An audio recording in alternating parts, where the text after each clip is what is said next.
Hey guys, welcome to my channel. I'm Victoria Vesce, and I'm gonna give you my top 5 ways to traveling the world without breaking the bank. So let's get this budget-friendly adventure started. Now, I'm telling you guys this because I traveled the world. I went to 20 countries in 2023, and I did not pay that much. Like, I am not going on these like crazy luxe vacations. I would have people messaging me being like, I can't afford to do this. Like, I want to do this. I can't afford to.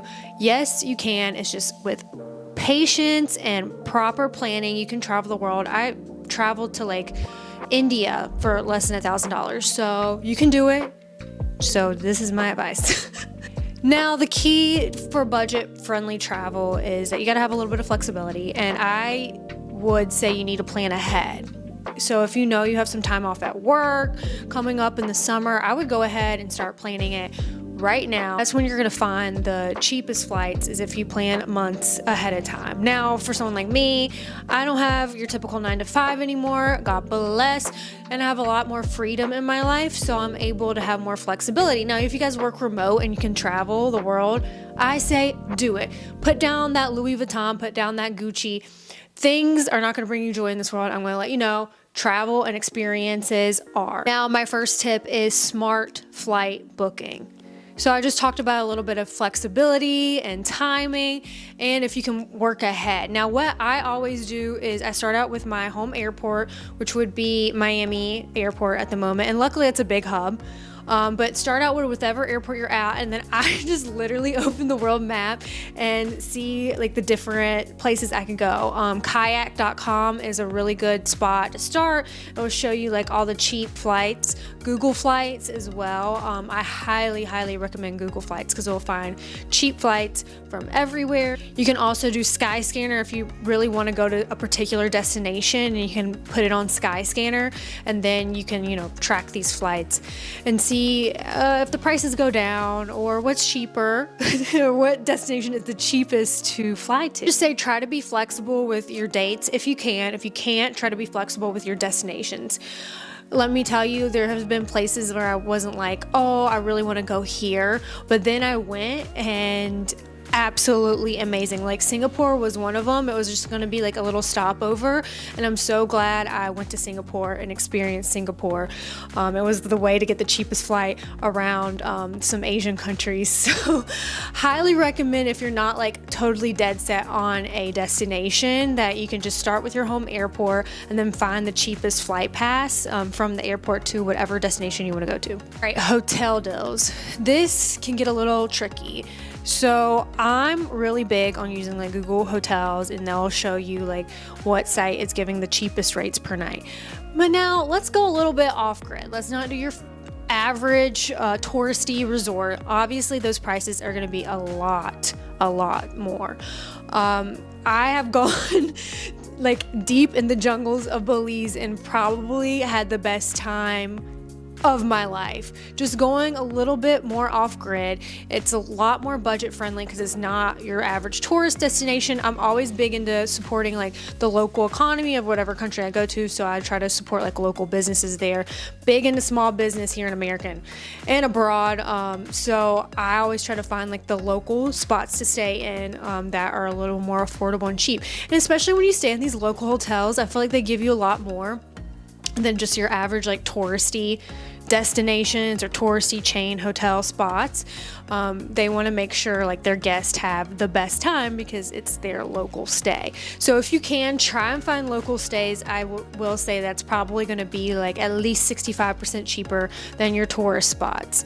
Now you're probably thinking at the same time, okay, if I'm going deep into the jungles of Belize or way off the beaten path in Guatemala or way into Agra from New Delhi in India, how am I going to afford the transportation? Now that's going to take planning, but I'm going to tell you what I do to find some cheaper transportation options from the airport to your hotel. And if you're wanting to find these local stays and local hotels, I would suggest going to like hotels.com, Expedia, TripAdvisor, give you good reviews. But Google Hotels, Google Flights, Google Hotels, Google has just so many accessible resources. If you're just using Google, it will show you a plethora of sites that you can find like the cheapest rate per night. I was just talking about transportation, also budget-friendly activities. Now, you would probably want to like adventure off-site. You want to go maybe shark diving or free diving, something I just did in Honduras, or you want to go fishing or anything under the sun that you think you want to do. I went and hiked a volcano and ate pizza in Guatemala. Stuff like that, that's not going to be right on your resort or right at your hotel. I highly suggest, and not a lot of my friends know about this, it's still kind of a little under the radar, is going to Viator, tomato, whatever, Viator.com. Completely amazing. Like everything I've booked from Viator, I don't even know how to say it, is completely has been so much fun. So much fun, and some of the best all around experience that I've done. Now we have Daisy's mint thing. But yes, I suggest going to Viator. It's awesome, and it helps you find like budget-friendly transportation options, and a lot of them are local people offering their vans from the airport to your destination. Every time I've booked with them, I've had a really like 10 out of 10 experience. I went from like Singapore to Malaysia with Viator, had a private driver back and forth, under $100. So like there is transportation that is cheap. And then activities, I booked a boat for my friends all day in St. Lucia and myself, and we went around, and that was under $500 for all my friends. So there are a lot of budget-friendly options in whatever site you go to. So I always suggest Viator. All right, now we're gonna talk about food. This is number 4 on my little budget-friendly list. Now, I like hotels that do have a little all-inclusive. They're a little bit more pricey on the price per night, but the all-inclusive hotels, especially if a weak stomach, I feel like that is better than if you're gonna go eat street food. Now, I'm a girl who loves some culture. I love the street food. I love eating local spots. I feel like I've developed an iron stomach traveling so much. So that is how you're gonna always find cheaper options. Now, if you do these cheaper options, make sure you have cash. This is something when I went to Sri Lanka, I was like, oh my God, like a local meal was like $2. I remember chicken and rice was like $2. But if you didn't have cash, like you couldn't eat. They're all about their cash in Sri Lanka. So if you're doing these local stays, make sure you get cash at the airport. You know, exchange your money at the airport. I always suggest that. If you're going to eat, I always suggest going local. Maybe ask like some local people, like, hey, where should I eat at? There's gonna be a lot cheaper than at your resort, or at a chain restaurant within a country. That's my suggestion, eating local. Maybe pre-plan your meals before you go there. I'm a big proponent on planning. Maybe it's just my type A personality, but as long as you're planning your trip ahead of time and like mapping out where to go, and then you can budget accordingly. And number 5, I did talk about transportation or your budget-friendly activities in Viator.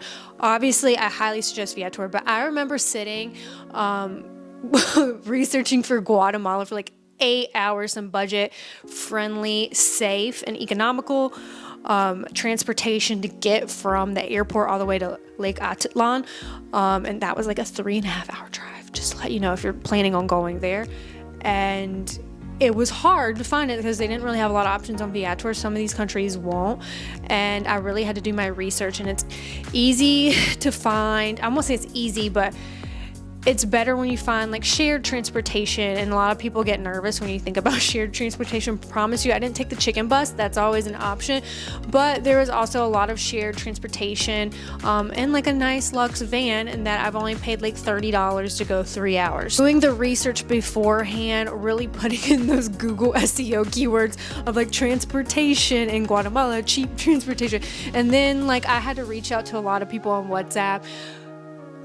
It's just going to take a lot of time and a lot of patience, but doing it like the easy way is just, it's going to cost you a lot of money, and it might be a little bit harder to do it and research and plan a little bit more, but the more you plan, the more you're going to save. My number number one tip is the more you plan, the more you're going to save for your trip. And the more you can plan ahead and plan all your spots, plan your itinerary out, you're going to save a lot more money than just putting something together and finding the cheapest options in your head, because they're not really going to be cheap. They're just easy. And there you have it. That is my top ways on how to save money and travel the world, but be budget conscious and budget friendly. Just remember, flexibility is key. Maybe don't have a particular destination in mind, but if you do, plan ahead and plan accordingly. This is how I'm able to travel the world and maintain a budget and not spend all my cash for the month when I'm traveling, and I'm able to see and enjoy experiences. And I'm going to be posting more travel tips, destinations you should go to, hotels to visit on my channel. So please do make sure you like, share, and subscribe. Thanks for watching, and let me know what you think.